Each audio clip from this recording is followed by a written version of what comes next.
tayo forward dito po. Sa harapan, dito po tayo magkasama. Opo. Para yung mga darating po ay dyan na lamang po sa left. Maraming salamat po. Mapagpalang umaga po sa ating lahat mga kapatid. Hallelujah! Purihin ang Panginoon sa umagang ito.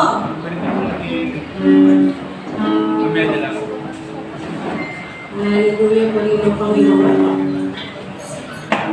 Sa pag-umpisa na gawain ng ating Panginoon, ating pong aamitan ng ating Panginoon, refine us, fire Panginoon, binisin mo Panginoon.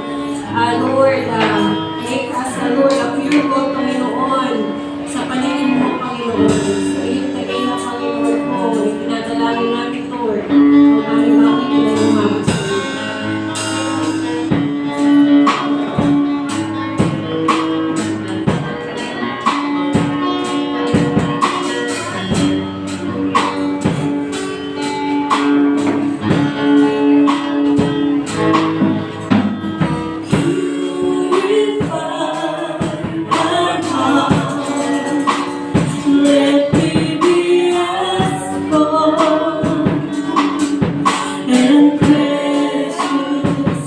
iyo.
Babasahin ko na lamang po ang ating verse sa umagang ito.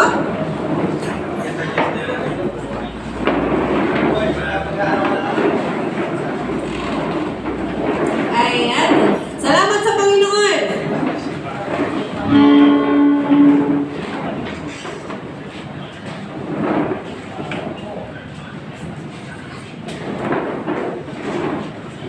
Ayan. Hallelujah. Psalm 73 o Psalm 73, tunay na mabuti ang Diyos sa Israel, lalo na sa mga taong maliliit malinis ang puso. Ngunit ako halos mawalan na ako ng pananampalataya. Nakikita ko na makita ko ang mayayabang at masasama ay umuulat, malulusog ang kanilang mga katawan at hindi nahihirapan. Hindi sila naghihirap at nababagbag tulad ng iba. Hallelujah! Purihin ang Panginoon! Ihanda po natin ang ating mga puso sa pag-aawitan sa Panginoon. Hallelujah! Merry Christmas sa ating lahat in advance!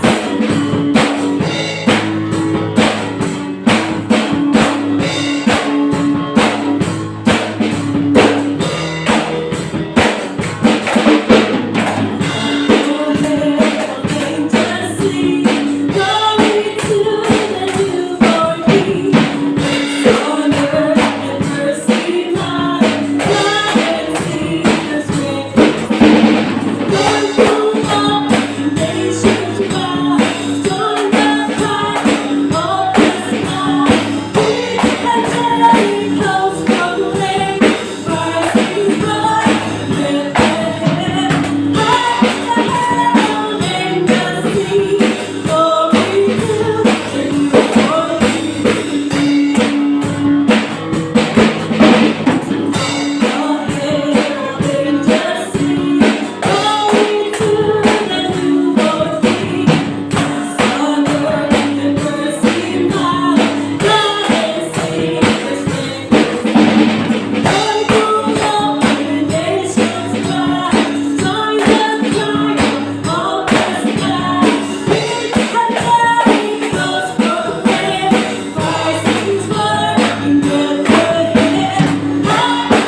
Hallelujah. Shout to the Lord.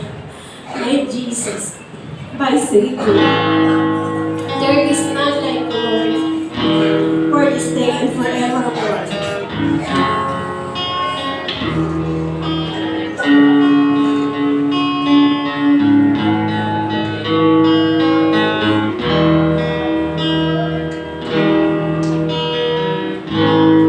My Jesus, my Savior, oh, there is none like you. All of my days, I want to praise the wonders of your mighty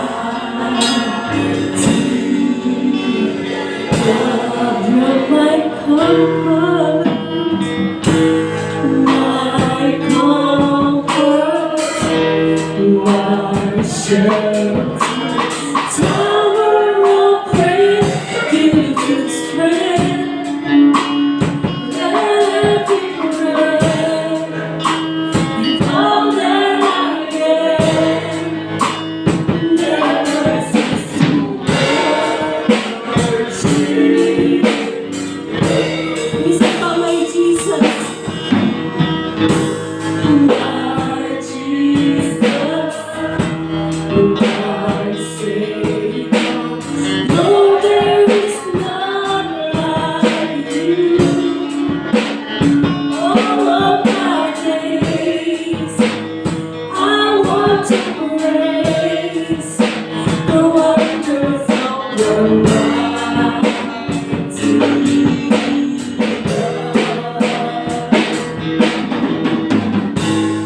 My comfort, my shelter, tower of praise, strength, let me pray, and all that I am, never cease to worship.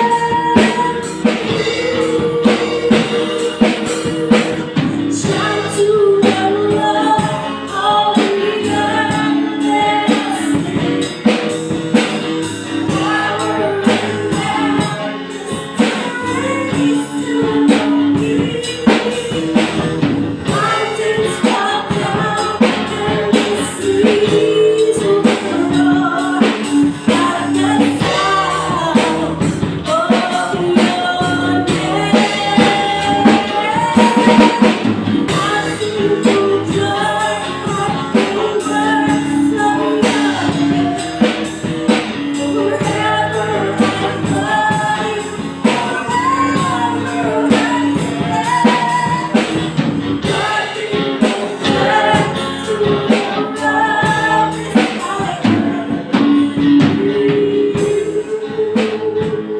you're my Jesus and my Jesus, my Savior. Lord, there is none like you. All of my days, I want to praise the wonders of your mighty love. You're my comfort, my shelter, tower of praise, you just pray, let me pray, all that I am, never cease to worship. Shout to the Lord, all the earth, let us sing. Power and majesty, let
Panginoon ko. Hindi ka, Panginoon, sa umagang ito, noon, ngayon, at magpakilala. Sa pangalan ng aming Panginoon Jesus. Amen. Amen.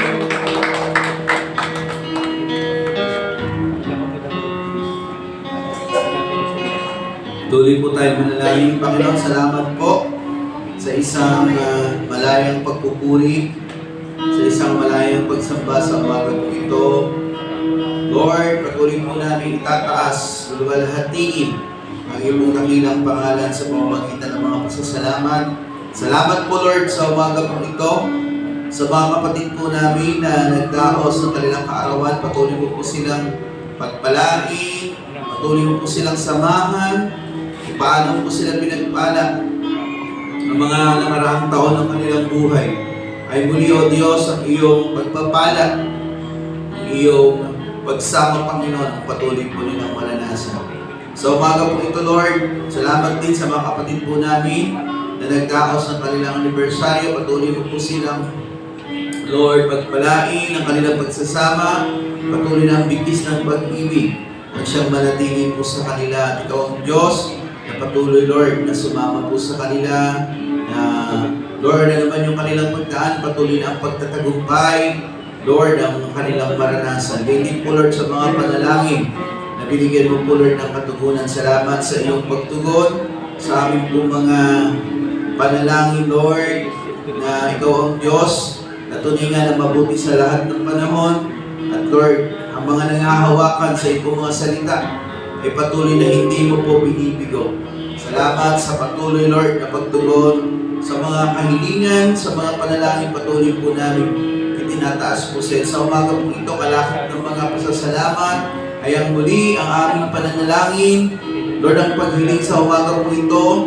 Sa umaga po ito, Lord, sino man po, Lord, yung may kahilingan patungkol sa kagalingan, sino man po yung nakakaranas ng karamdaman, sa aming mga kapatid, lalong-lalo na po, Lord, sa panahon na ito, na, Lord, laganap yung ubo, laganap yung sipon, Panginoon. Dumadalangin po kami, Lord, sa mga kapatid po namin na nakakaranas ng ubo, nakakaranas ng sipon, Panginoon. Dumadalangin kami ng kagalingan na nagmumula po sa iyo. At sa mga kapatid po namin, Lord, na may iba't ibang karamdaman, sa sandali pong ito, dumadalangin po ko sa pangalan mo po, Panginoong Yesus. Ipuin mo po sila, pagalingin sila sa kanilang karamdaman, at ang iyong pangako ng iyong pagpapagaling ay aming pinangahawakan. Ikaw po, Panginoong Yesus, ang dakilang manggagamot. Lord, sa umaga po ito, tinataas din po namin sa iyo ang mga pangangailangan ng aming mga kapatid. Patuloy mo pong tulungan po sila, patuloy mong pagpalain ang kanilang buhay. Dalangin ko po, Lord, na Lord, sundin nila, Panginoon, ang iyong pamantayan. Nang sinabi sa iyong salita sa Matthew 6:33 na ang pag-una sa iyong kaharian at kaluwalhatian. Ito po, Lord, ang hinihiling mo, ang nais mo pong gawin po namin. At ang sabi mo po, Lord, ang lahat ng bagay daragdag mo po sa amin. Panginoon, maintindihan po ng aking mga kapatid ang sinasabi mo pong ito. Ba, sa buhay, Panginoon, na mabuhay sila hindi sa sariling paraan. Mabuhay sila ayon sa iyong pamantayan, ayon po sa iyong mga salita, upang ang pangakong pagpapala ng iyong salita ay kanilang maranasan. Ikaw ang Diyos na tapat sa iyong mga pangako. Kailanman, O Diyos, ay hindi mo sisirain ang pangakong iyong binitiwan. Sa sino mang nanghahawakan, sa sino mang nagsasabuhay, sa sino mang sumusunod, O Diyos, sa iyong mga salita. Lord, sa umaga po ito, kung may kahilingan patungkol, Lord, sa mga suliraning Panginoon, ikaw ang Diyos na tumulong, ikaw ang Diyos na magbigay ng kalakasan sa aking mga kapatid na upang ma-overcome ang anumang po mga obstacle, mga problema, mga Lord, bagay na may hirap na maaari po namin pagdaanan. Ikaw ang Diyos na sumama, ikaw ang Diyos na magpalakas, ikaw ang Diyos na magbigay ng katagumpayan, Panginoon, na anumang suliraning, Panginoon, may patuloy na ma-overcome na aking mga kapatid. Sa umaga po ito, kung meron mang kahilingan patungkol, Lord, sa pag-iingat sa aking mga kapatid o sa kanilang mahal sa buhay, ikaw po ang Diyos na tumugon. Dalangin ko po, Lord, yung kanilang mga kahilingan ay bigyan mo po, Lord, ng katugunan. Dumadalangin po ako na ikaw ang Diyos na mag-ingat doon sa mga taong kanilang dinadalangin. Ito man ay kanilang mahal sa buhay. Ito man ay kamag-anak o mga taong kanilang dinadalangin. Dalangin ko po, Lord, na ang iyong kamay ay patuloy mo pong ikilos upang gabayan, upang ingatan, Panginoon, ang mga taong kanilang dinadalangin. Sa umaga po ito, Lord, patuloy mo pong ihanda ang aming mga puso sa aming, Lord, pag-aaral ng iyong salita. Patuloy, Lord, na maunawaan po namin ito at patuloy, Lord, sa tulong at pamumulat gabay ng iyong banal na Espiritu. Ihanda mo po ang bawat isa sa amin at sa aming pakikinig, Panginoon. Itimo mo po ito sa aming mga puso, amin po ito maisabuhay. Maraming salamat po sa umaga po ito. Maingat po namin binabalik sa lahat ng papuri patulhan sa pangalan ni Jesus. Amen. Amen.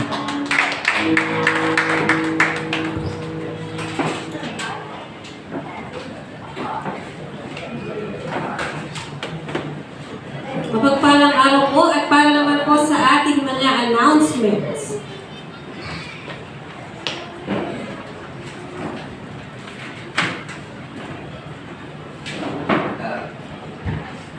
At magkakaroon na po tayo ng simbang gabi, mga kapatid. Ito po ay gaganapin ng 18, 19, and 20.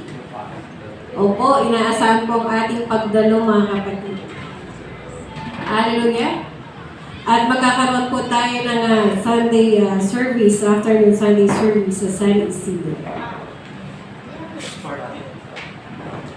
Ano yan, purihin ng Panginoon? Opo, at magkakaroon tayo ng Christmas party. Ito naman po para sa ating announcements. IRM San Isidro Worship Service every Sunday po ito at 2 p.m.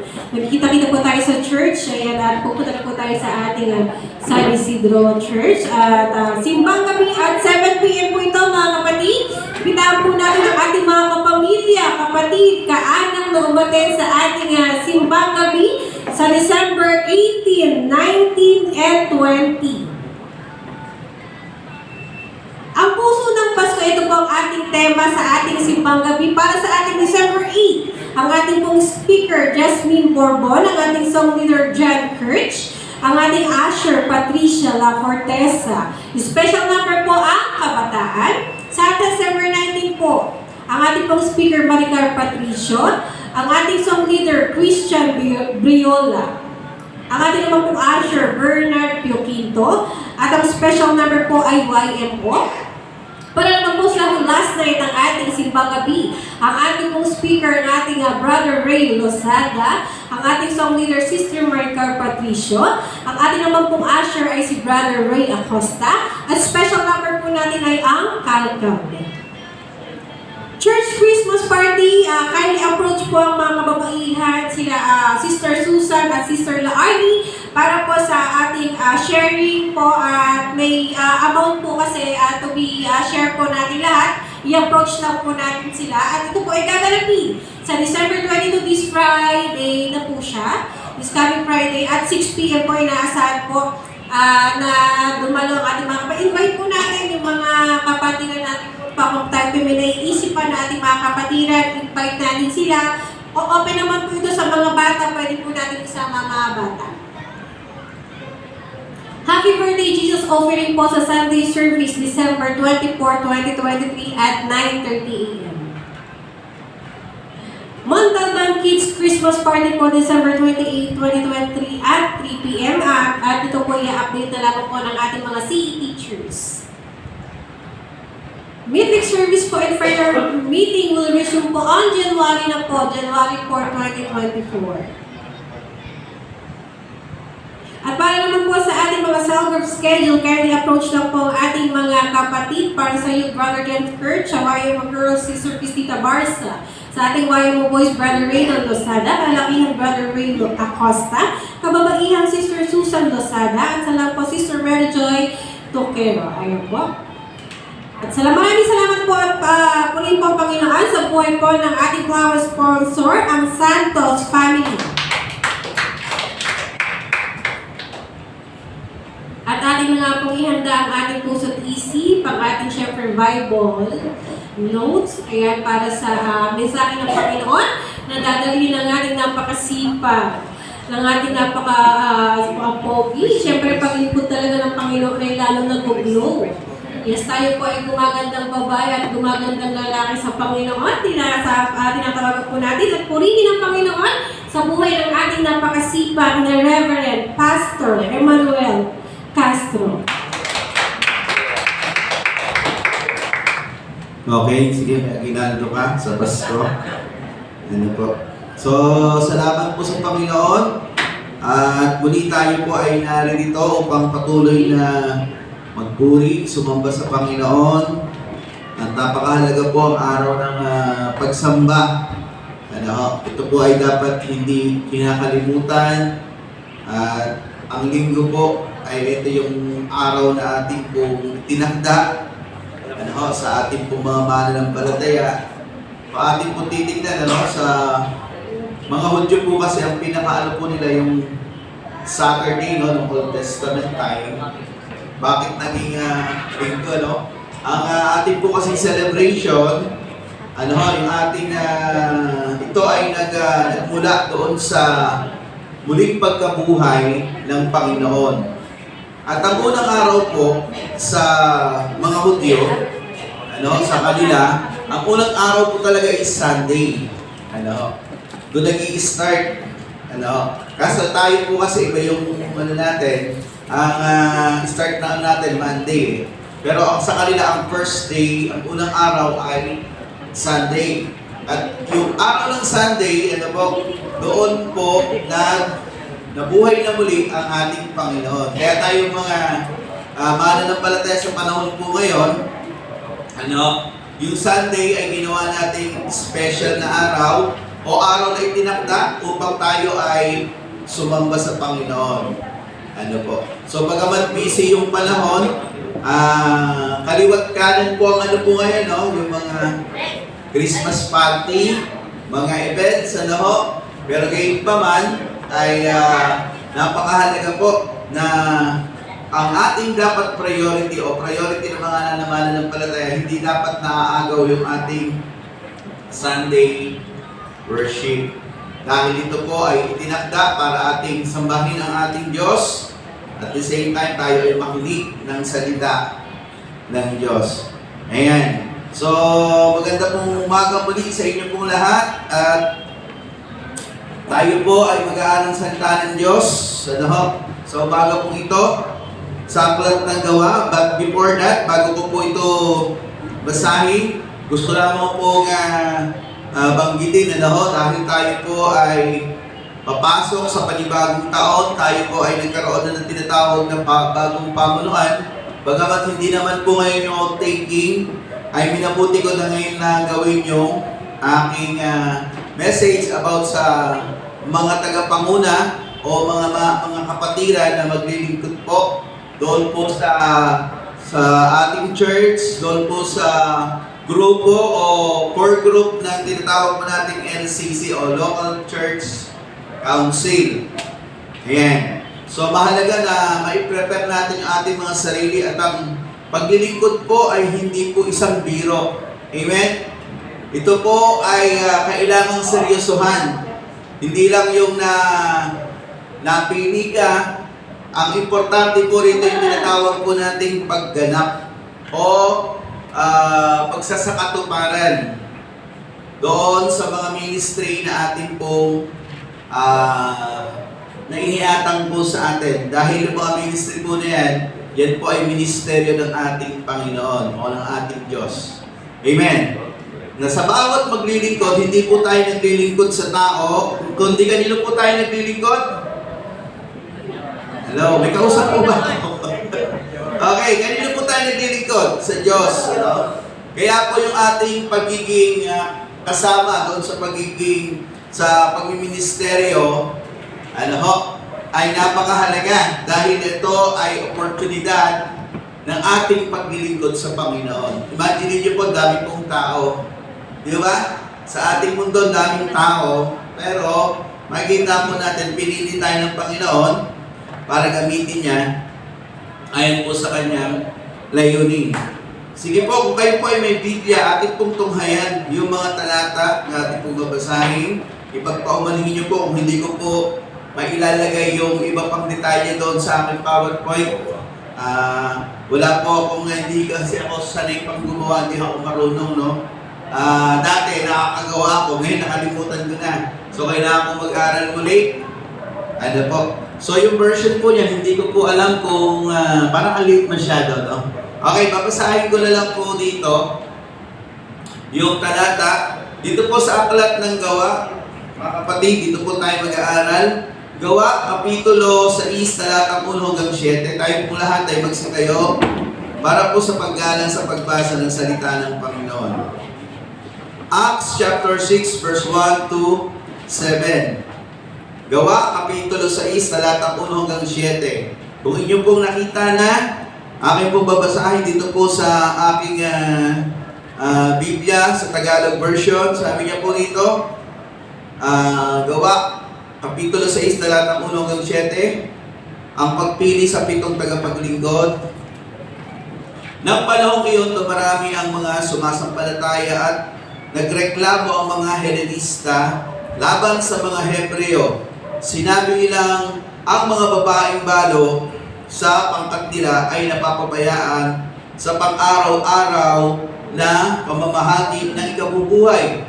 Kaya tinipon ng 12 ang buong kapulungan ng mga sumasampalataya at sinabi sa kanila, hindi namin dapat pabayaan ang pangangaral ng salita ng Diyos upang mga siwa sa pamamahagi ng ikabubuhay. Kaya mga kapatid, pumili kayo sa mga kasamahan ninyo ng 7 lalaking kilala sa pagiging mabuti, matatalino at puspos ng Espiritu Santo. At ilalagay namin sila sa tungkulin ito. At iuukol naman namin ang buong panahon sa pananalangin at sa pangangaral ng salita. Nalugod ang buong kapulungan sa panukala ng mga apostol. Kaya't pinili nila si Esteban, isang lalaking matibay ang pananalig sa Diyos at puspos ng Espiritu Santo. At sina Felipe, Procoro, Nicanor, Timon, Parmenas at Nicolas na taga Antioquia, isang hentil na naakit sa Judaismo. Iniharap sila sa mga apostol.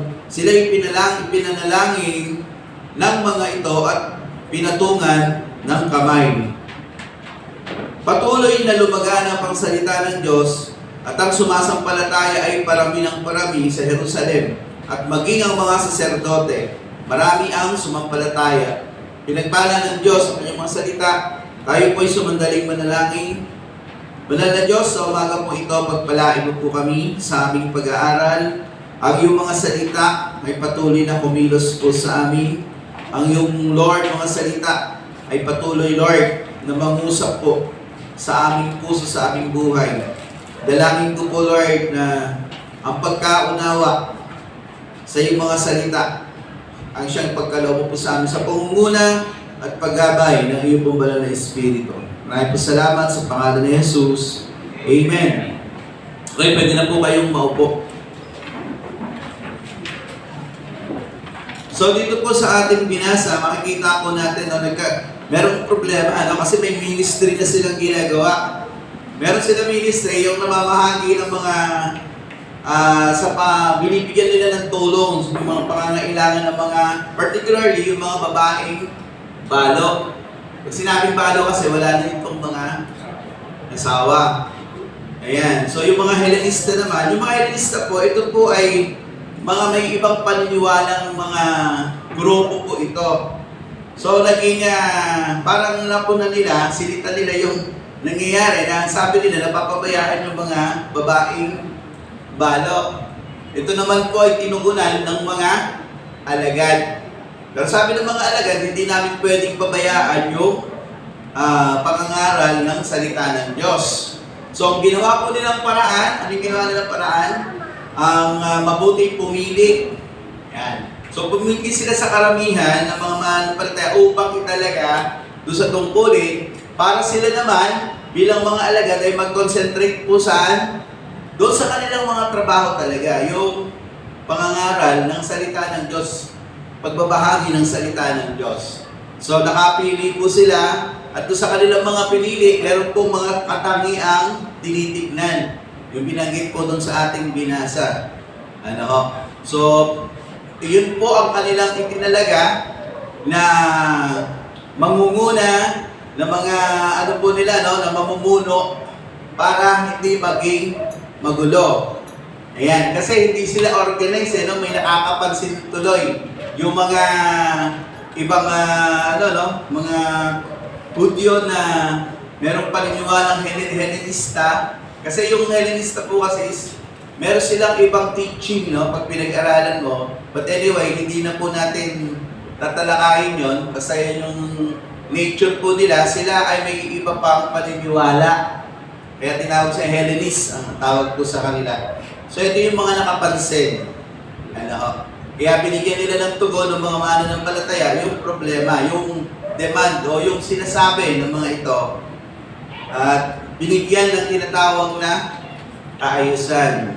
Ayan.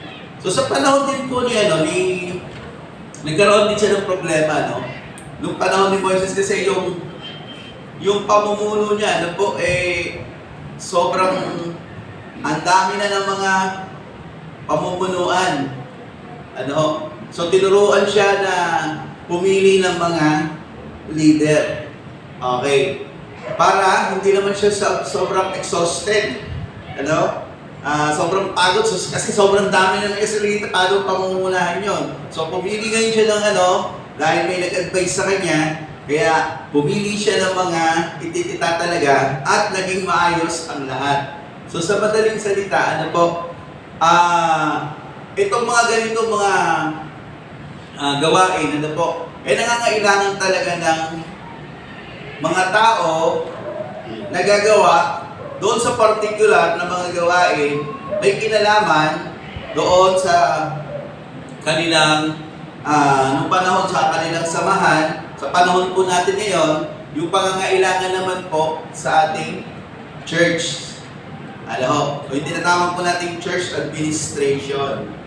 Ayan. So kaya tayo pumipili, kaya tayo naglalagay para magkaroon ng tinatawag na organized, maayos, na takbo yung ating lahat ng gagawin. So iba-iba po yung position at iba-iba rin yung tinatawag na scope ng trabaho. So may kanya-kanyang designated, may kanya-kanyang tungkulin na dapat gampanan.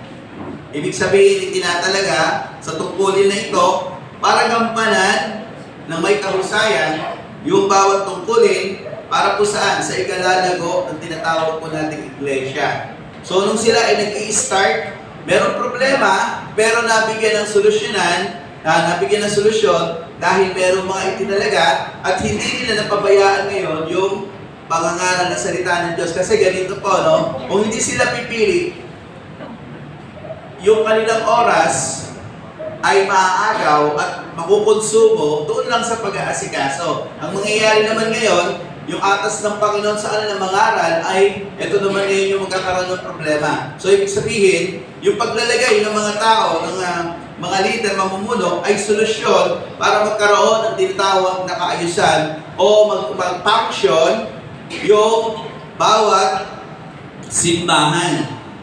So ang tawag po natin doon, organization, di ba? Kasi pag meron ng mga officers, organization yan. So kaya tinawag na organization, it derives from the word organize. Pag sinabing organize, ano po sa Tagalog? Maayos o kaayusan.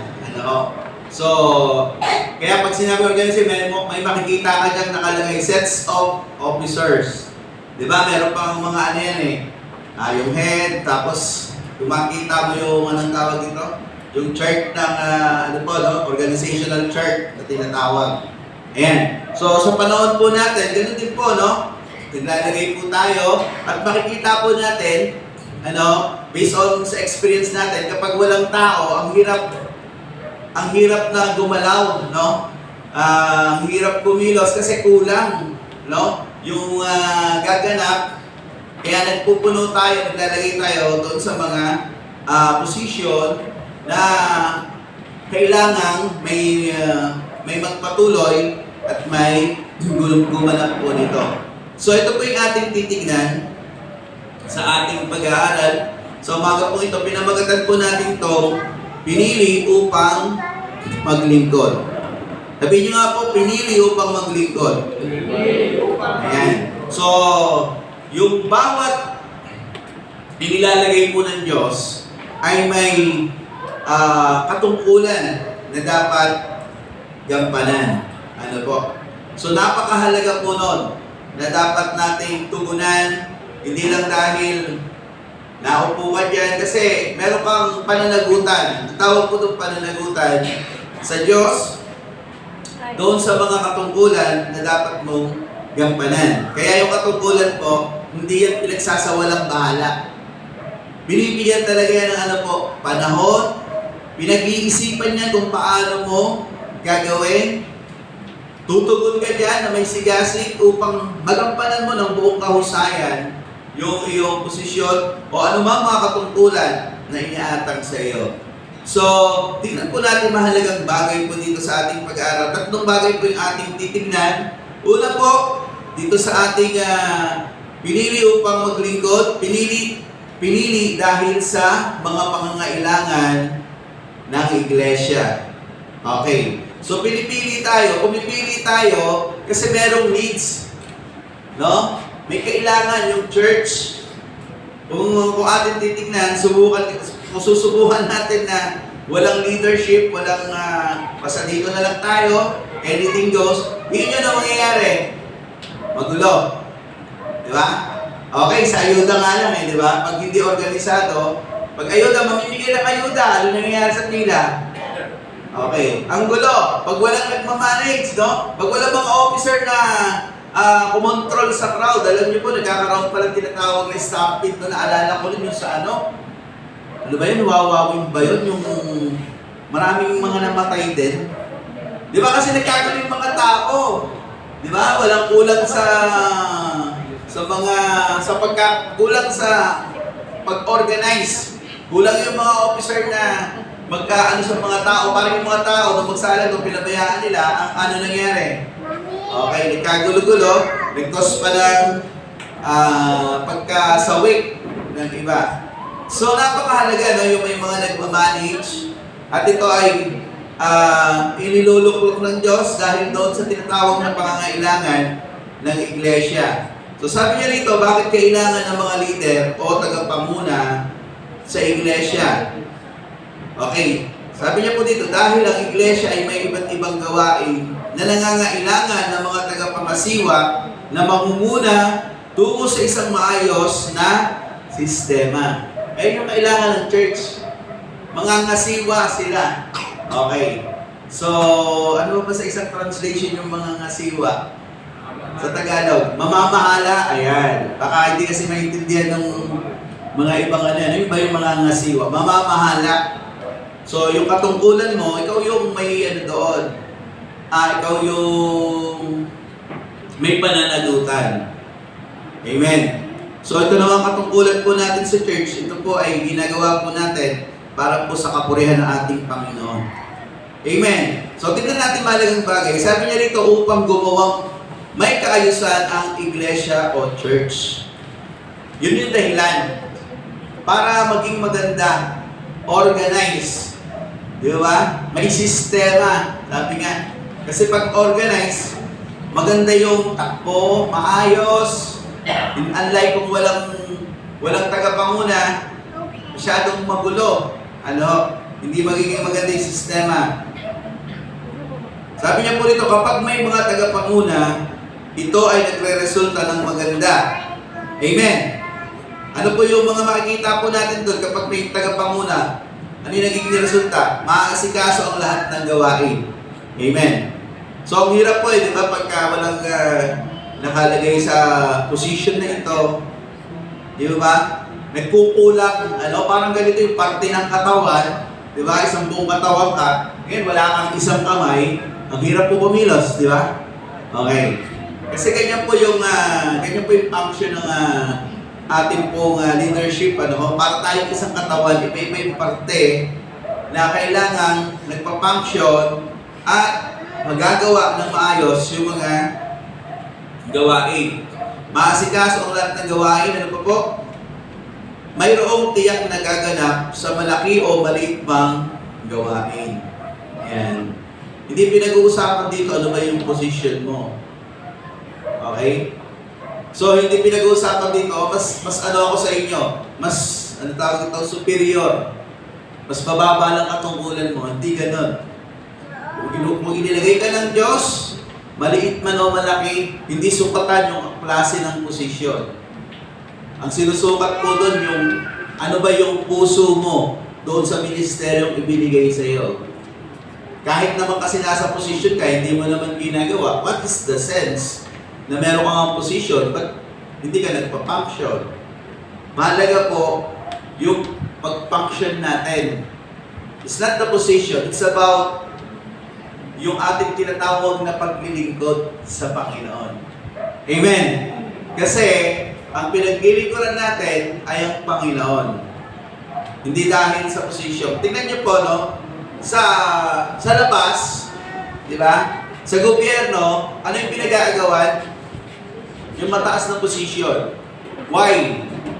Kasi, yun yung kakalungkot dito sa ano po natin, kultura ng ating political culture po natin. Dito kasi, nasanay na yung mga tao, kapag ikaw ay nakaposisyon, ikaw yung may control sa lahat. Which is true naman. Di ba? Halimbawa, dito sa Montalban, kung sino yung mayor, sino may control po sa buong Montalban? Mayor. Di ba? So, kaya kontrolado niya lahat yan. Even down to barangays, lahat ng mga kapitan niya, kontrolado niya yan. Lahat ng mga batas, ng mga, dito, ng mga ordinansa, siya may control dyan. So, ganun po, yung kultura sa Pilipinas ng political culture po natin na hindi maganda yung image. Kasi bakit? Kasi karamihan, kung sino nasa posisyon, di ba? Iba na yung nangyayari. Ano yung nangyayari? Ano po tawag po sa mga may posisyon sa gobyerno? Ano may tawag po sa kanila? Public servant. Okay. Yung word na public servant, ano ibig sabihin sa Tagalog ng public servant? Lingkod, publiko. Di ba? Ibig sabihin, tagapaglingkod ka sa publiko, sa komunidad, sa community iyong nasasakupan. Okay. Ang tawag dito, ang essence ng tinanggap mo katungkulan is maglingkod. Pero, yun ba yung realidad sa nangyayari po ngayon? Hindi. Kasi kung sino yung nakaupo, di ba? Hindi naman po lahat, marami.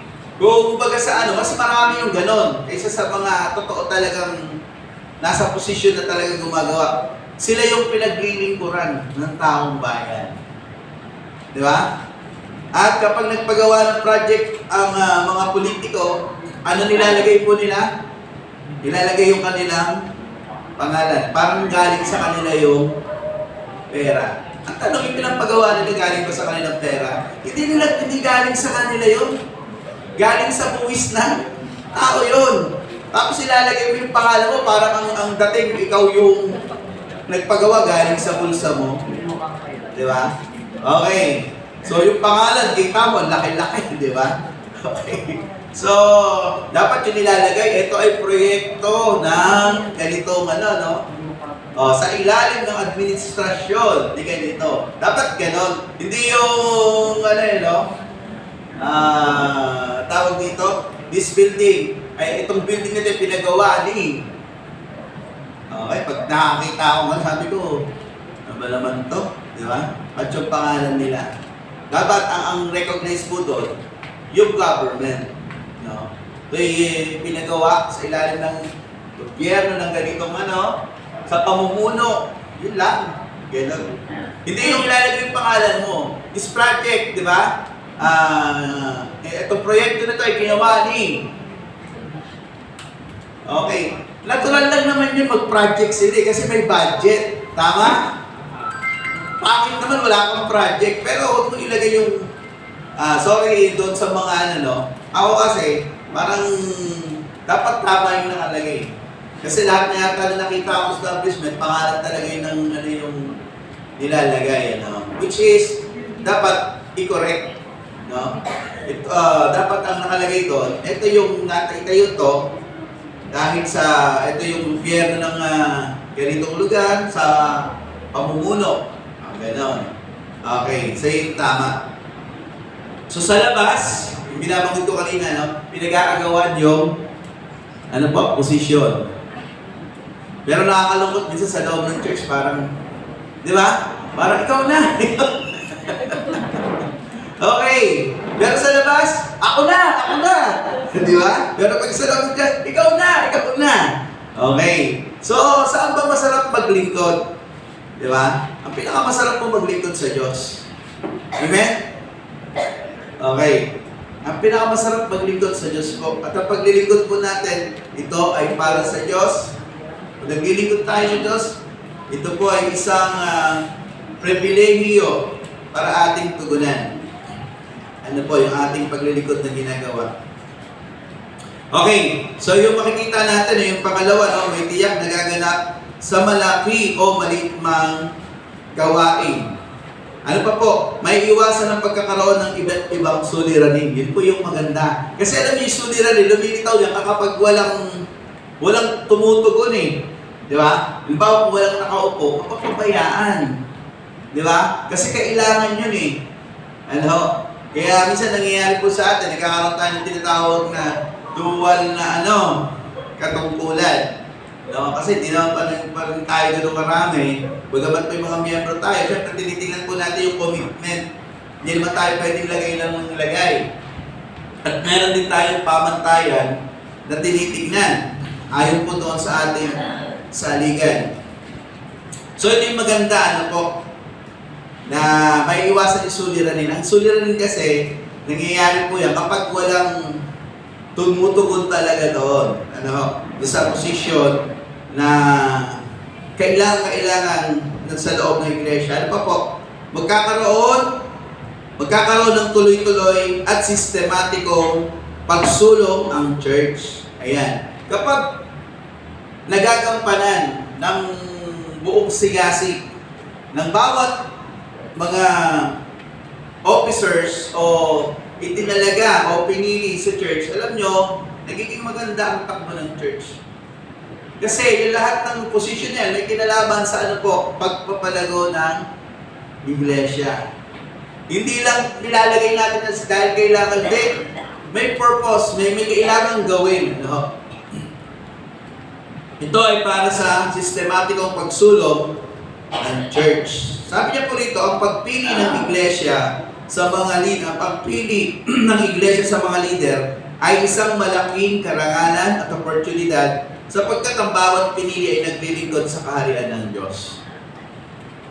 Okay.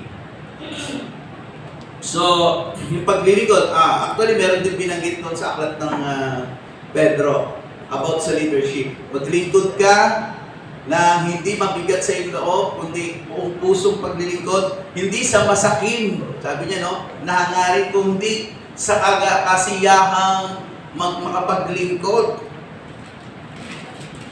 para sa kapakanan ng kawan ng Diyos. Yung dapat yung nararamdaman natin. Yung naglilingkod ako, kasi ito para kay Lord ito, para sa kabutihan ng mga iglesia o ng church. At ito ay isang oportunidad. Hindi po lahat nabibigyan ng pagkakataon. Amen. At kung titignan po natin, iba naman, may kakayahan. Ayan. Yung iba naman may kakayahan, ang saya-saya naman nila. Yung iba naman may kakayahan, pero walang tawag dito, walang balak, na mailagay o makipag-participate. So yun po yung una. Pinili dahil sa mga pangangailangan ng iglesia. Pangalawa po, pinili dahil sa mga gawain ng iglesia. So may pangangailangan dahil meron pong gawain. Okay. So may mga gawain tayong kailangan natin ipagpatuloy. Kasi ano yung ano natin? Kasi tumutugon tayo doon sa tinatawag na pagpapalago at pagpapalawak ng kaharian ng Diyos. At isa sa gagamitin ng pagpapalawak at pagpapalago ng kaharian ng Diyos is the church, o simbahan, o mga mananampalataya sa ating pong panahon. Ang church, sabi niya, ay binubuo ng maraming bahagi na kung saan ito ang bahagi ng ang church ay binubuo ng maraming bahagi na kung saan ang bawat bahagi ay nangangailangan ng tagapanguna na tutugon sa mga pangangailangan nito at mag-aalaga. Okay. So may tagapanguna, may tagapangalaga. Okay. Kung ano mga katungkulan mayroon ka. Sabi niya rito, ano-anong mga bagay ang dapat gampanan ng mga leader o tagapangasiwa ng church. So meron po tayong 3 bagay po rito. Una, gawin ng buong sigasig ang katungkulang kanyang pinamumunuan, paunlarin at pagyamanin ang katungkulang itinalaga sa kanya. Yun po yung kailangan natin gawin. Paunlarin, pagyamanin. Kailangan mag-grow, kailangan ma-develop yung position. Amen. Pero kapag hindi mo tinugunan yan, hindi yan ma-develop, hindi yan mag-grow. Ilagay ka dyan ng Diyos para para magampanan mo ng tama. Paunlarin, papagyamanin yung katungkulang itinalaga. Ano pa po? Pangalawa, palaguin at pasiglahin ang pananampalataya ng mga miyembro. Sa bawat pagtupad natin ng buong husay, ng buong sigasig, nakaka-epekto ito doon sa mga nasasakupang mga miyembro ng iglesia. Kasi bakit? Kasi natutugunan yung posisyon na may kinalaman doon sa tinatawag ng paglago ng iglesia. Ang tawag po sa isang word po na yon, yung gumawa tayong masigasig, ang tawag po doon, punctual. Sabi nyo nga po, punctual. Okay. Importante po ba yung pagiging punctual? Okay. Yung punctual kasi, nagpa-function po yan. Actually, doon galing yung word na yun, function, punctual. Pag function, gumaganap, umaandar, gumagawa, nagpa-function. Diba? O, halimbawa, sa isang makina, okay. So, pag sinwitch mo, diba? Kapag hindi nagpa-function yung makina, aandar ba yung sasakyan? Hindi po. Di ba? Okay. Importante gumagana yung makina para pag switch mo, umandar sa sasakyan, malayo ang mararating mo. So yung pagiging punctual, yung function natin ay napakahalaga sa isang leader ng iglesia. Okay. So yung una, pagiging punctual, pagiging masigasig, naganapin yung katungkulan. Pangalawa, magpakatatag sa kanyang pananampalataya sa Diyos. Okay. Magpakatatag sa kanyang pananampalataya sa Diyos. One is sa anumang hirap o sakripisyo na mararanasan sa pagtupad ng tungkulin. Alam nyo, yung pagtupad mo sa tungkulin, meron din mga yan Minsan may mga problema, tama? Hello? Baka tulad niyan sa atin. Marami tayong mga kinakaharap na mga challenges. Hello? Sa ating pong church, sa pamumunuan po natin. Yung mga challenges na kailangan nating matugunan. Okay. So, kinakailangan dyan, matatag tayo, di mo sasabihin na, ayoko na. Di ba? Kukuit na ako. Okay. So, hindi po ganon. Kailangan tuloy-tuloy. Ano man yung hirap, sabi nga rito sa anumang hirap o sakripisyo na mararanasan sa pagtupad sa tungkulin. Okay, kailangan matatag ka. Amen? Hello? Okay, pangalawa, sa anumang pagsubok na kanyang kakaharapin. Ayan. So, minsan, realidad naman po yun, di ba? Yung mga problems na na-encounter natin sa loob ng church, bukod pa doon sa personal mong problema. Di ba? Kahit na tumutupad tayo, meron din tayo mga tinatawag na personal problem. Pero, ano man yung mga nararanasan natin, hindi dapat nagiging dahilan para hindi tayo mag-function. Tama? Tama po ba? Okay. In fact, Isa kang magandang halimbawa sa mga kapatira, kahit na yung mga pinagdadaanan mo, tuloy-tuloy ka pa rin sa pagmiministeryo sa Panginoon. Amen. Yun yung isang magandang halimbawa may papakita mo para ma-encourage yung iba, para ma-challenge yung iba, itong kapatid na ito, kahit ganito yung nararanasan, tuloy-tuloy pa rin. Amen. Okay. So, huwag niyo pong kakantahin yung kantang, gusto ko nang bumitaw. Ayan, ha? Doon sa katungkulan niyo. Sa totoo lang po, may mga, kapag ikaw ay naglilingkod sa ministeryo ng Panginoon, may mga dumarating na mga pagsubok sa buhay mo. Tama po ba? Di ba sa mga katungkulan, sa tayo mga nanunungkulan, may mga personal problem tayo. Pero yung personal problem na yun, tuloy-tuloy lang tayo.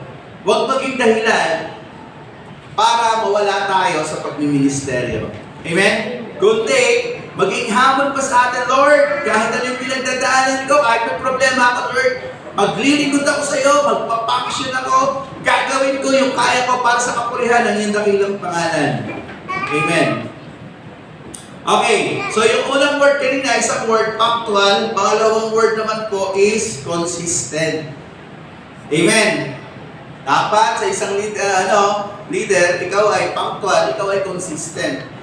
Pag sinabi consistent, unang-una kang magiging consistent siyempre sa iyong pananampalataya. Kasi hindi mo pwedeng pabayaan ang pananampalataya mo. Kapag ang pananampalataya mo bumagsak, maapektuhan yung ministry na hinahawakan mo. Tama? Wala pong nakapaglingkod ng maayos o nakagawa ng ministeryo sa loob ng church na bumabagsak yung kanyang pananampalataya. Kundi ang masiglang makikita mo naglilingkod sa church ay yung mga taong may masigla ring pananampalataya at nagpapatuloy sa pananampalataya sa kanilang paglilingkod. Amen. Sabi mo sa katabi mo, tingnan mo yung katabi mo. O sabi mo, dapat maging consistent ka. Okay. So, pangatlo po. Ayan. Yung pangatlo, maging mabuting halimbawa sa kapwa mananampalataya. Ayan. Yung example po natin, kailangan maging maganda. Kailangan babantayan din po natin ating sarili. Pero, gusto ko sabihin, wala namang perfecto po sa atin. Ano? So, yung pagiging mabuting halimbawa, ibig sabihin ito, perfecto. Talakayin po natin to. Yung pagiging mabuting mga halimbawa, mga kapatid, hindi tinutukoy dito yung pagiging perfecto. Alam niyo yung pagiging mabuting halimbawa? Halimbawa, naglilingkod ka, may mali ka, you are open to correct. Amen? Yun yung mabuting halimbawa. Meron kang humble heart. Kasi hindi lahat ng bagay kaya mong gawin. Maaaring mapansin mo sa sarili mo, meron kang maling sistema o ginagawa, then, kung ikaw correct ka ng iba, ayaw naman sa ikatututo mo, then ang maganda po ron, yung tinatanggap mo, at alam niyo po ba, yan, na ang mga nag-i-improve na tao, nade-develop na tao, alam niyo kung sino? Yung marunong magpa-correct. Hello? Yun yung nag-i-improve, yun yung nag-grow. Pero kapag ang tao hindi marunong magpa-correct, hindi ka na mag-grow. Nilagyan mo na ng limit yung iyong sarili. Nilagyan mo na ng boundary. Kasi bakit? Yung correction, yung pagtanggap mo ng correction, pagtutuwid, ay isang bagay na nagpapakita ng tinatawag po nating maturity ng isang mananampalataya. Alam niyo ba kapag hindi ka nagpapakorek, ang tawag po doon, immature. Kasi sa Bible nga, ang daming kinorek ni Jesus Amen? Hello! Ang daming alagad ang daming correction na ginawa ni Lord sa mga alagad.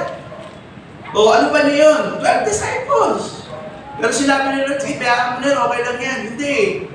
Every moment na may mali sila, i-correct sila ni Lord. Kasi yung word of God, pang-correct naman talaga to. Amen? Yan ang pagkagawin natin, kaya natin pagpakorek, yun nga yung nature natin Di ba?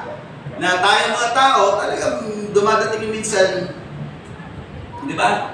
Hindi man sinasadya, nakakagawa ka ng mistake, pero ang maganda ron, kapag kinorek ka, you're open, salamat kapatid, doon sa pagkakorek mo. Sa totoo lang po, wala namang mawawala kapag kinorek ka. May mawawala ba sa'yo? Yung bang katungkulan mo nabawasan? Yung bang dignidad mo nabawasan. Hindi.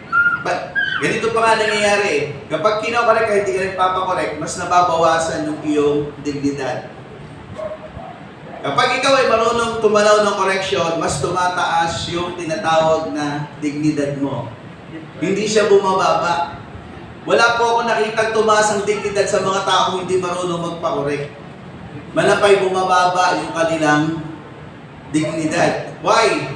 Kasi, hindi na sila matututo. So, isa lang po yun, kaya ako tinalakay. Kasi mahalaga po yun, na pagdating po natin sa pagganap ng tungkulin, isa po minsan nagiging problema sa church yun eh.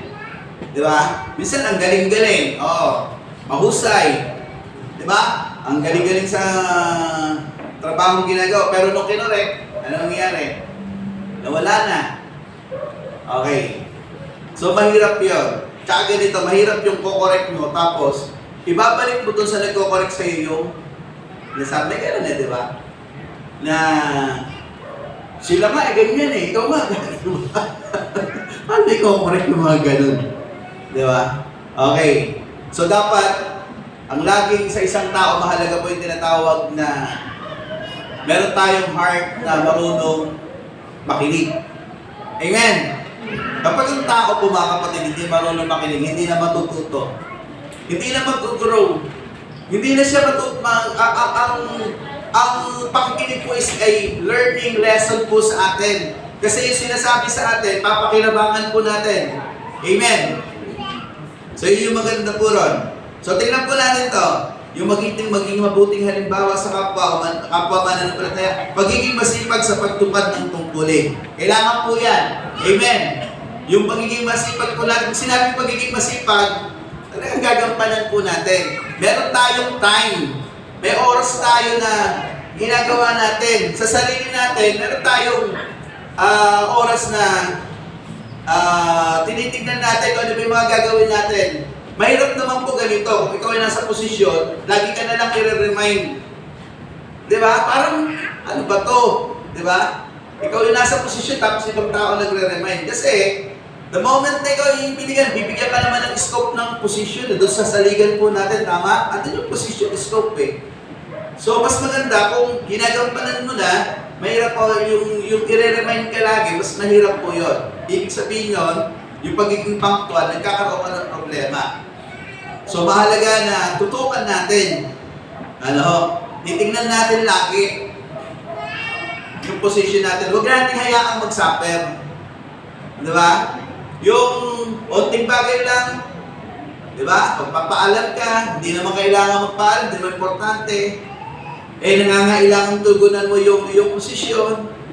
So, yun po, napakahalaga yung tinatawag na karoon tayo talaga ng tapat na yung commitment talaga doon sa ating ginagawa. Ano ba makikita natin? Pagiging masigasig sa pagdalo sa mga gawain. Ayan. Amen. Alam niyo po ba, sa church, mga kapatid, dapat ang unang present sa mga gawain at hindi nawawala. Sino po? Leader. Mga leader po. Kasi LCC, di ba? Local Church Council. Dapat hindi tayo nawawala sa church. Dapat tayo yung laging andito kasi tayo yung magiging model po sa mga tao. Amen? Hello? So, pagpapakita ng pagpapakumbaba at pag-ibig. So, mahalaga po yun. Sa isang nanunungkulan o namumuno, meron tayong pag-ibig talaga. Amen? Meron tayong pagpapakumbaba. Binanggit ko po kanina, we are willing to na correct, tulungan ka. Kasi sa totoo lang po, ito po yung talagang realidad. Hindi lahat ng bagay alam mo.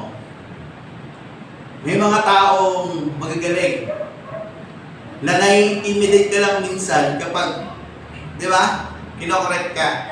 Okay. Kasi kapag ikaw nagpa-correct, mas marami kang malalaman. Mas marami kang matututunan. Amen?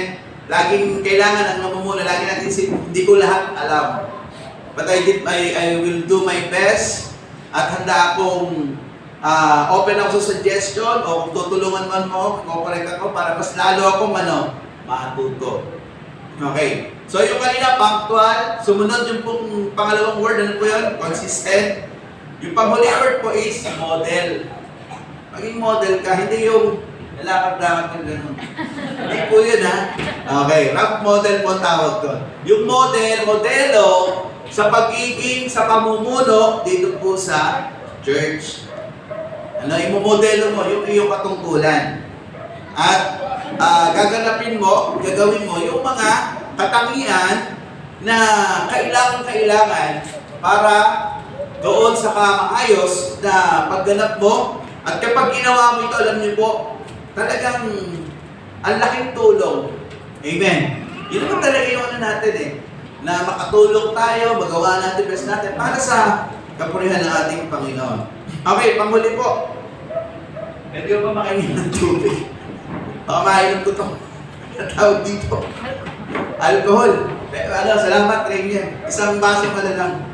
Mahirap po talaga magsalita ng ano, no? Yung tawag dito. Tuloy-tuloy. Yan, thank you. Haluan mo na lang na mainit. Baka mamalat naman ako. Ayan, salamat.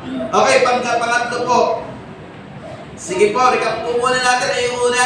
Pinili dahil sa mga pangangailangan. Pakilagay na lang yan. Thank you. Pinili dahil sa mga pangangailangan. Pinili dahil sa mga gawain ng iglesia. Panghuli po, pinili dahil sa layunin ng iglesia. Una, pangangailangan, gawain, tsaka layunin. Yan naman po umiikot yung church eh. Diba? May mga pangangailangan. Meron maraming gawain. Kasi bakit maraming gawain? Meron kasi tayo layunin. Merong purpose. Yung pagkakalagay natin dito, pagkakapunta natin, pagkakasama natin sa body of Christ, yung tayo nakakilala, merong purpose ang Diyos. Amen. May dahilan. Hindi lang para ikaw ay ligtas, ano na po yun, given na po yun.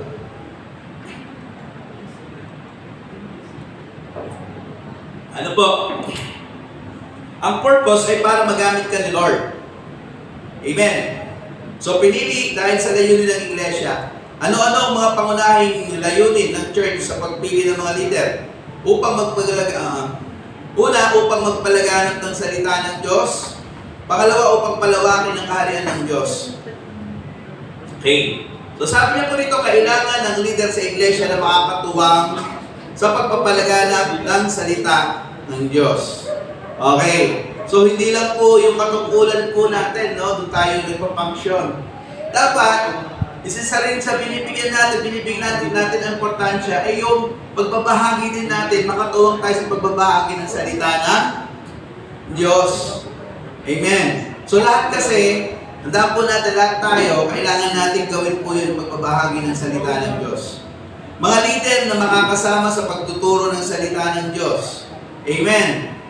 Ano pa po? Mga leader na may kasanayan sa salita ng Diyos. Kaya nga pag leader ka, kapatid, mahalaga yung aalagaan mo yung buhay spiritual mo. Amen. Aalagaan mo saan? Sa prayer, aalagaan mo sa Word of God. Basta ka. Di ba? Aral ka ng salita ng Diyos. Alam niyo po kasi, yung Bible, kung tutuusin. Di ba? Kung tutuusin, ilang halos, para pag binuksan mo yan, parang alam ko na yung kwento eh. Di ba? Pag binuksan mo sa ganitong parang alam ko na. Kasi ni-record ko kami yan, basahin po yan eh. Di ba? Tapos pag mag-aaral ka ng Biblia, babasahin mo talaga yung Bible. Pero ito po yung gusto ko sabihin. Isang book lang, di ba? Yung ginagamit po natin. Pero imagine nyo isang buong Biblia, di ba? Pero itong purpose nito ay panghabang buhay. Habang buhay ka, hindi ka mawawala rito. Di ba? Tignan niyo yung nakaka-amaze yung Word of God. Yung salita ng Diyos. Kasi bakit? Kasi ang Word of God, laging po may tinatawag na press revelation. Hindi yan nawawalan ng yaman. Pag yan ang pinag-aaralan mo, kahit nabasa mo na yan, di ba? May mga yung New Testament o Old Testament, di ba? Nabasa na natin yan, particular, syempre, no? Sa New Testament, kasi madalas maraming nagme-message doon. Okay, napabasa naman natin yan. Pero maganda, alam niyo po, ang Word of God, meron tinatawag na laging fresh revelation. May pahayag siyang bago. May pahayag siyang ayon sa pangangailangan mo. Kaya kailangan, ang isang mananampalataya, particularly, sa pagpupursige, kung ikaw ay may katungkulan, dapat lalo kang magpalalim. Amen. Lalo kang magpalalim sa salita ng Diyos, magpalalim ka sa prayer, kasi meron kang katungkulan. Di ba? Na dapat gampanan na inatang sa iyo ng Panginoon. At kapag gagawin mo yon, isang malaking tulong sa iyo, isang malaking pakinabang, na ikaw ay lumalago sa salita ng Diyos, lumalago sa panalangin, pinalalakas ka ni Lord, at alam nyo, ang maganda ron, malaking tulong ka sa iglesia, sa church. Kasi bakit? Kasi yung nangyayaring paglago mo sa pananampalataya through His Word and in prayer, ay nagiging kalakasan ka ng iba. Amen. Hello. Dapat nga ang mga leader po marunong mag-ano eh. Ang tawag dito, tinatawag na counseling. Dapat pag leader po tayo, marunong tayo ng counseling. Isa po sa pinagpapasalamat ko kay Lord, isa po sa gift ko, no? Hindi pa po ako pastor. Nagkaano na ako, nagpapayo na ako. At yung mga pinapayuhan ko, gusto makinig na kapag may problema sila, ayan, hihingi ng payo sa akin. So isa yun sa nakita ko na hindi pa ako worker, nagpapayo na ako. Mas lalo na nung naging worker ako kasi unang-una, yung kaalaman sa salita ng Diyos, at the same time, yung tinatawag na training. Kasi may mga training po dyan eh. Nagkaroon kami ng training sa, may ano po yun eh, sa counseling, kasama po yung psychology. May ang nagturo po sa amin ay psychology graduate. So, yung aming counseling, hindi lang pure counseling, meron pong tinatawag na psychology, kasamang psychology. Kasi yung tao, psychological, pag may problema, yung psychological system niya, ng buhay niya, kailangan mong malaman din, alam mong i-deal. Amen. Kaya po ako, isa po sa ko, pagka haharap sa akin yung dalawang may problema, pinapakinggan mo po. Ayan. So kapag pinakinggan ko, bakit po kasi kung magpapayo ka, judgmental ka agad eh. Alam nyo kapag nagpapayo ka, ang kailangan mong gawin, neutral. Pag sinabing neutral, wala kang kakampihan. Kahit sabihin mong, eto mali, eto tama. Ang isang tagapayo, neutral. Kasi, ganito po yun. Bigyan ko po kayo ng tip. Kapag naramdaman doon ng isa, na kinakampihan mo yung isa, hindi na magiging healthy yung pagpapayo mo. Kasi magiging bias ka na. Why? Kasi may kinakampihan ka na eh. Kahit itong tao na to, kahit sa sarili niya, alam niyang mali niya, hindi na ito, di mo na mawiwin ito. Why? Kasi naramdaman niya na. Balik ka dun sa isa. So kailangan maging sensitive tayo sa pakiramdam. Kaya nga ako pag nagpapayo ako kahit na parehong magiging masaya pagkatapos yung kausapin. Kasi bakit? Ang purpose ko ng pagka-counseling ay hindi sisihin kung sino yung nagkasala. Ang purpose ng counseling is to reunite. Pag-ayusin mo kung ano man yung meron silang problema. Yun po, ganun po pag nagpapayo kayo. Kahit sa mga bataan, sa mga nanay. Hindi yung, oo nga, tama nga yung ano mo. Patay kang bata ka dyan. Kasi minsan gano'n eh, di ba? Alam nyo, kailangan kaya nga kasama dapat yung psychology. Kasi psychology, sensitive ka sa tinatawag na emosyon, damdamin ng tao, mararamdaman ng tao. Kaya sa akin po talaga, personally, marami pong humihingi ng payo sa akin. Ng mga kaibigan, bagamat yung buhay ko hindi naman perfecto, di ba? Ako rin humihingi rin ng mga, kasi gano'n naman yan, di ba? Hindi porket ikaw yung nagpapayo, kakaroon ka rin ng problema, hindi ka rin ng payo sa ibang tao. Ang maganda lang doon, napaprocess mo, kapag ikaw napaprocess mo sa sarili mo, kung ano yung bagay na dapat mong gawin. So isa po yun, sa mga leaders po natin, sa mga dapat may skills din tayong gano'n. Kasi hindi sa lahat ng panahon, makakausap ka ni pastor, tama? Kasi minsan, di ba, sa may mga minsan, di ko naman alam talaga lahat. Nakakalungkot lang nga minsan. Naalala ko nung kung kailan malalaman dun sa akin, kukonsulta sa akin. Kasi sabi ko, guys, hindi ba naman kayo? Kailan malalaman dun yung sasabihin sa akin? Dapat nung una pa lang, pinagin nyo na sa akin. O kaya yun sa mga kabataan, tatawag dito, sa lahat ng ano po, huwag din kayo lumalanan, tsaka nagkukonsult. Parang ganito yung ginagawa niyo, di ba? Parang cancer na yung sakit, gusto niyo gawin ko. Di ba? Pag cancer na, tsaka nilalanan sa akin. Ano ako? Di ba? Doktor na. Okay. So, ang maganda po doon, natutulungan agad. Sa madaling salita, natutulungan agad. Amen. Lalo-lalo na po ganito, mga kapatid, sa mga leaders po natin pag may nalaman kayong mali naman yung huwag nyo na itago. Hello? Particularly sa mga leader, nalaman nyo kasi leader kayo ng church Di ba? Hindi lang kayo nagpa-function doon sa katungkulan, kasama din po kayo doon sa pagpapalago ng church, pag-aayos. Pag nalaman nyo mali, tulungan nyo na. Huwag nyo hayaan. Sabihin huwag nyo na sabihin kay pastor Mahirap po yun. Ang tawag po ng mga kapatid, baka hindi nyo alam, toleration po yun. Pag mali sa paningin ng Diyos, tinotolerate mo yung mali. Ang tanong, nagkakasala ka ba? Yes. Why? Ang sabi ng Biblia, kung sino nakakaalam ng tama, datapwat, ngunit hindi niya ginagawa, ito ay isang, kasalanan sa kanya. O diba? Di ikaw yung gumawa. Dahil nalaman mo, pinabayaan mo. Mapapahamak siya. Babagsak yung kanyang hindi pa inalam. O sinabi. Ganun po nangyayari dati po sa atin. Tapos alam niyo yung pinakamabigat na nangyayari sa akin. Magagalit sa akin yung mga magulang, wala naman akong alam. Diba? Ano ba namang sasabihin agad? Ano ba namang simbahan yan?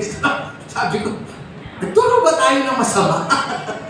At tinuturo natin kabutihan Di ba? Tapos, si pastor. Si pastor parang, sabi ko sa isip ko, yung pala, ang ginagawa pala, nangyayari pala dati, magpapaalam yung mga bata sasabihin, pupunta rito sa church. Alam niyo po, hindi lang pupunta, gagana. Nakakalungkot. Kaya tuloy ako. Galit sa akin yung magulang, di ko alam ba't galit Sabi ko, wala naman. Hindi naman nagpupunta yun dito. Ano ba sabi? Ano bang paalam? Ganito po kasi. Ayun. Okay. So, pag may mga problema, na po natin? Pagpayuhan natin.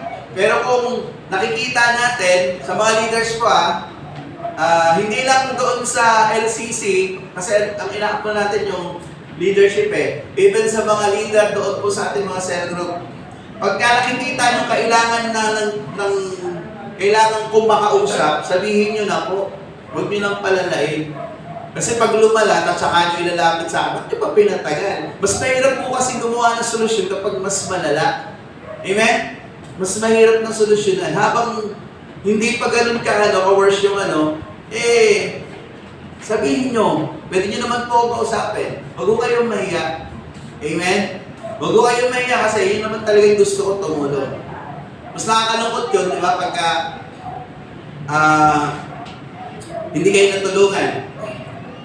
Okay.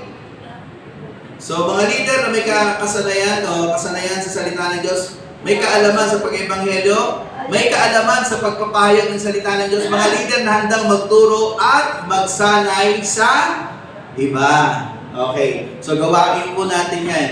So, meron tayo iba't ibang mga ministeryo, may LCC, may mga leaders din po tayo sa iba't ibang mga GC po natin, may mga kapisanan, mga kapatid. Masarap po maglingkod kay Lord. Amen. Okay. Hindi lang tayo katulad sa labas, may sweldo sila. Tama po? Hello? Di ba may sweldo yung mga Dito po, ministry po natin to. Amen. Hello? Ang pastor po, sa totoo lang, hindi naman talaga sweldo yung binibigay niyo sa akin Love gift po tawag doon. Hindi po tinatanaw ng na sweldo po yun. Ang tawag po doon sa ating denominational church, love gift. Di ba? Tulong bali, ito yung binibigay ng church para sa pangangailangan ng kasi bakit? Kasi mga pastor po, iniwan yung trabaho Di ba? Katulad ko, iniwan ko yung trabaho ko para mag-ministeryo. Kumikita po ako ng malaki sa trabaho ko. Kasi contractor po ako kontrata ako. Lahat na suot ko po talaga, dati ito talagang, branded po talaga binibili ko. Ngayon, nasa nagdadala lang. Ayan, hindi mo naman kailangan ng ano di ba? Kasi syempre, common sense, di ba? Magpa-branded ka, mahal-mahal ng branded. Tapos nakikita mo, suot-suot mo, may katulad ka. Di ba? Titingin lang, parehas lang naman ang kulay, parehas tindi. Iba lang yung tatak. Di ba? So, kaya yung iba, wais di ba? Pareho lang naman ang Di ba? Pareho yung kulay, pareho yung forma. Okay. Pero, yun, po, isa sa hindi ko pinagsisihan yun yung pagtugon. Bagamat, nakaranas po talaga ako nung, kasi syempre sanay ako lumawak ng Pero ang pinagpapasalamat ko doon, nasanay po kasi ako sa mahirap na buhay. Laki po ako sa hirap Laki kami sa hirap. Kaya yung pagtitiis, kaya ko po lahat tiisin. Sa buhay, hindi ako mapaghanap. Ako po yung taong, tawag dito, hindi ako mapaghanap ng anong bagay sa buhay ko Kung ano lang yung meron, pagpapasalamat ko yun. Dapat ganun yung karakter natin Amen. Kasi the more na marami kang hinahanap, mas lalong naaaligaga ka sa maraming bagay. Mas marami na-stress ka. Amen? Sabi nga ano man yung bagay, pagpasalamat mo. 1 Thessalonians 5:17, di ba? Pagpasalamat mo lahat ng bagay sapagkat iyon ang kalooban ng Diyos. So mahalaga po yun.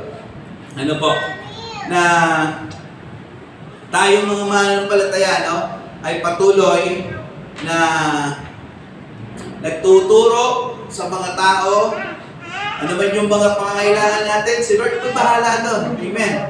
Basta ang importante po, gampanan natin, si Lord po yung bahala po sa inyo. Amen. So nawa po, pagpalain tayo ni Lord sa mga bagong mamumuno. Actually, parang lang naman kasi karamihan, hindi naman nag-stay naman doon sa tawag dito, position. Doon sa mga bago, kasama doon sa mga bago, nawa po makapaglingkod po tayo ng may kagalakan. Amen. Alam niyo po mga kapatid, ang sikreto po para po magampanan mo ng maayos yung tungkulin mo, dapat masaya kang yung ginagawa mo. Amen? Masaya ka doon sa pagpili sa iyo ng Lord. Hindi yung ginagawa mo. Hindi yung gagawin mo. Kasi naman, hindi naman talaga ako para huwag niyo pong sasabihin niyo. Diba? Pangit po yun habang nag-minister. Hindi naman talaga ako para dito. Inilagay lang naman ako. Ako naman pilitin na pilitin. Okay. Dapat pag naglilingkod tayo, masaya tayo nagsiserve kay Lord. Amen po ba? At alam nyo, pag masaya tayo, natutuwa si Lord habang tayo naglilingkod, hindi lang po yun. Kasama po doon, i-bless ka ni Lord. Why? Kasi gumagawa ka sa kanyang kaharian. Inuuna mo ang kaharian ng Diyos. Ano sabi doon? Unahin mo ang aking kaharian, kalulatian. At ang lahat ng kailangan mo, ano sabi niya? Idaragdag ko na lang sa iyo. Pagpalain po tayo ng Panginoon at sa bagong pamunuan po, God bless you. At maglingkod po tayo na may kasiyahan. Hindi po tayo pong lahat ito ngayon, tayo po manalangin. Lord, salamat po sa umaga po ito, sa aming pag-aaral ng iyong salita. Salamat, Panginoon, ikaw yung pumipili. Ikaw yung naglalagay. Upang ang iyong iglesia ay mapangasiwaan na may kaayusan. Upang ang iyong iglesia ay mapalago. Ayon po sa iyong minarapat, ayon po sa iyong minabuti. Lord, dinadalangin ko po sa iyo ang aking mga kapatid na narito, particularly Lord, ang mga mamumuno sa taong 2024. Dumadalangin po ako sa kanilang Panginoon. Pagpalain ko po ang kanilang buhay. Dumadalangin ko ako, Lord, yung kakayahan, pagyamanin mo po. Lalo pa silang maging masigla, lalo pa silang ma-inspired, Panginoon. Lalo pa silang magkaroon ng kagalakan na naglilingkod po sa iyo. Iparanas mo po sa kanila ang isang buhay na masaya, na habang sila ay naglilingkod po sa iyo, andun yung kapayapaan, andun yung kagalakan, andun yung pagkatuto, andun yung lalo pang paglalim at paglago sa pananampalataya po nila. Sangkapan mo po sila, Lord, ng iyong kapangyarihan. Punuin mo po sila ng karunungan, ng talent na nagmumula po sa iyo. At dalangin ko po, Lord, yung kanilang puso. Lagi mo pong itatama yung right heart, Panginoon, yung tamang attitude, tamang, Lord, katangian, yung puso na mapagmahal, mapagpakumbaba, siyang palatilihin mo po sa kanila. Sa lahat po, Lord, ng mga namumuno po sa amin, even Lord, yung sa mga kapisanan, and even Lord, yung mga cell group leaders, yung mga kasama pa Panginoon, ng mga officers sa iba't ibang bahagi ng mga department, Panginoon. Dumadalangin ako, Lord, ng iyong pagpapala. I-bless mo po ang kanilang pamumuno. I-bless mo po, Lord, yung kanilang paglilingkod. At dalangin ko maging mabunga, maging, Lord, maging matatag ang kanilang pamumuno. At ang iglesia mo ay lumago sa pamamagitan, Panginoon, ng kanilang pagiging tapat, pagiging masigasig po nila sa paglilingkod po sa iyo, sa iyong ubasan, sa iyong kaharian. Maraming pong salamat sa iyong salita, sa pangalan ni Jesus. Amen! Amen!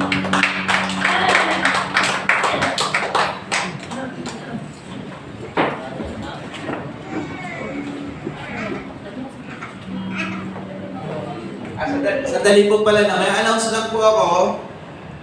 Ang ating pong outtaking, tayo po ngayon ay 17, tama po, no? December 17, sa susunod po ay December, ano na po? 24, magpapasko na, Happy New Year, Happy New Year. Merry Christmas po! Okay, so ang ating po outtaking na gagawin ay sa 24 na po, after service. At the same time, after po ng outtaking, yung LCC ay pinag-uusapan ko pong mag-stay muna sandali para po tayo ay magkaroon ng tinatawag na election para po sa magiging chairman po natin sa susunod na 2024. Lamang po and God bless po.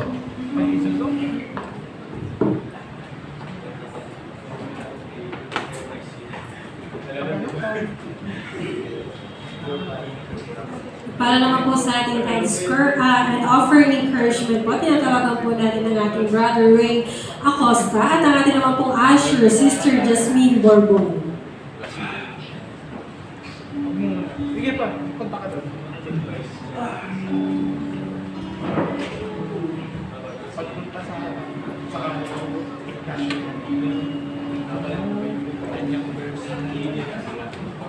Teka lang. Basahin mo sa Bible pa.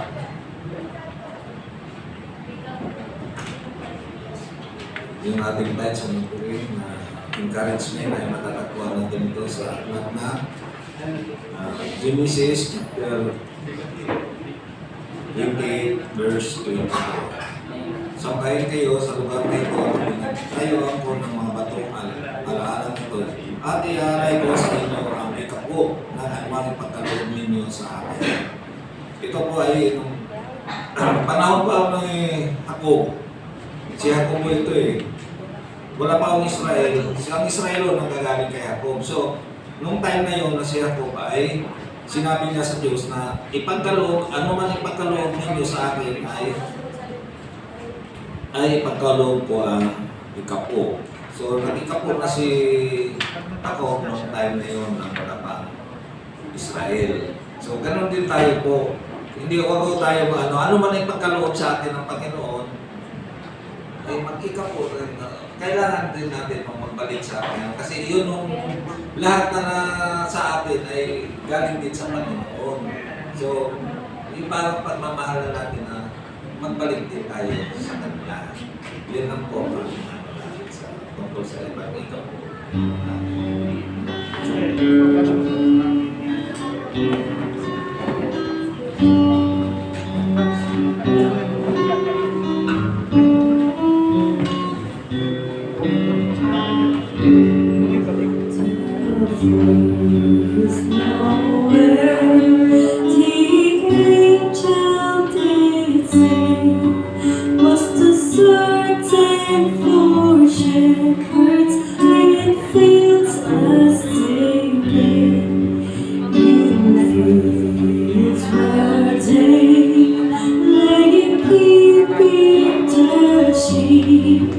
On the cold winter's night that was so deep,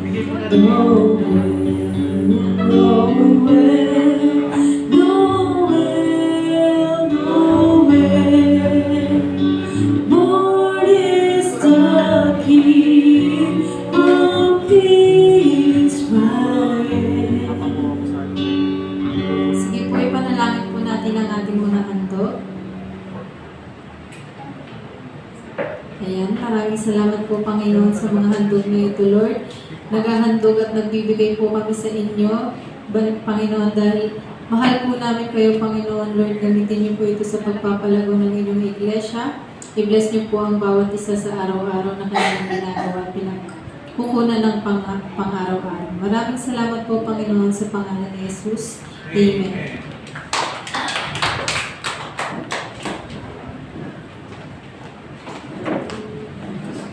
Atin naman po ngayon gaganapin ang 5 piso mula sa puso. Ayan. Gawain po ng finance at tunay nga po na matutulong sa finances expenses po ng ating iglesia.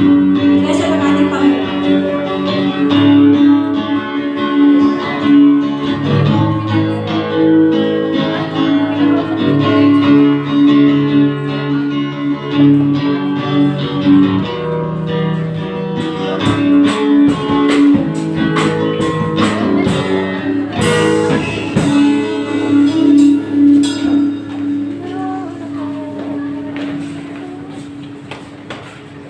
Salamat po na Lady. At para naman po sa ating closing song, inaanya ko po ang lahat na tumayo at awitin po. Awitin natin ang awit ng puso, awitin natin ang ating Panginoon.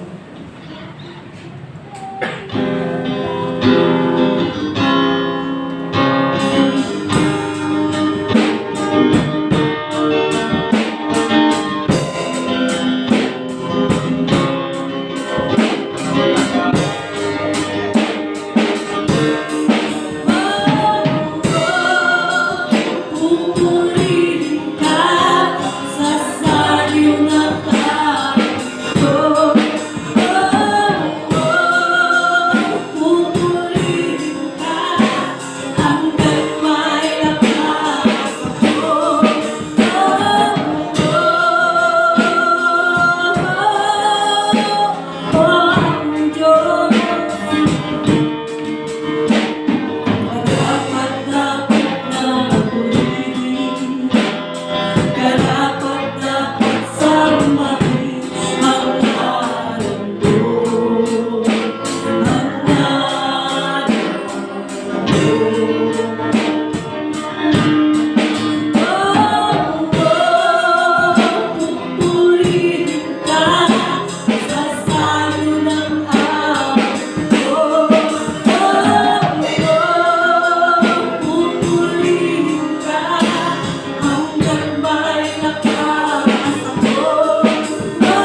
Tunay nga o Diyos na karapat-dapat sambahin, luwalhatiin ang iyong dakilang pangalan. Maraming salamat po sa aming natapos na gawain. Maraming salamat po Diyos sa malayang pagpupuri, pagsamba. Maraming salamat po sa iyong salita na kalakasan, encouragement sa bagong pamunuan ng iyong iglesia. Dalangin ko po Panginoon, patuloy mo po silang samahan. Patuloy na sangkapan ng kalakasan, karunungan na nagmumula po sa iyo. Dalangin ko po mga kapatiran, ang patuloy mo pong pag-iingat, paggabay, pagpapala Panginoon, pagsama sa kanila, ang kanilang maranasan sa muli isang linggong aming tatahakin. Dalangin ko po na ang bawat isa ay lumalim, lumago sa iyong mga salita, lumago sa pananalangin. Bigyan mo kaming lagi ng kauhawan sa iyong presensya at dumadalangin kami, O Diyos, pangunahan mo po ang aming buhay. Palagunin mo po ang buhay espiritual ng bawat isa. Na ang bawat isa ay makaganap ng buong sigasig, buong sipag sa bawat Lord, ministeryo ginatang mo po sa amin. At sa aking pagtataas ng aking kamay, iparanas mo po sa amin ang iyong mayamang basbas. Ang pag-ibig ng ating Amang nasa mga langit, ang patuloy nating maranasan, ang pagligtas ng ating Panginoong Jesus, at ang patuloy niyang pagpapalago sa ating pananampalataya at kay na rin, ang pakikipisan ng diwang banal, ang siyang sumaating lahat mula ngayon at sa magpakailanman. Amen. Amen.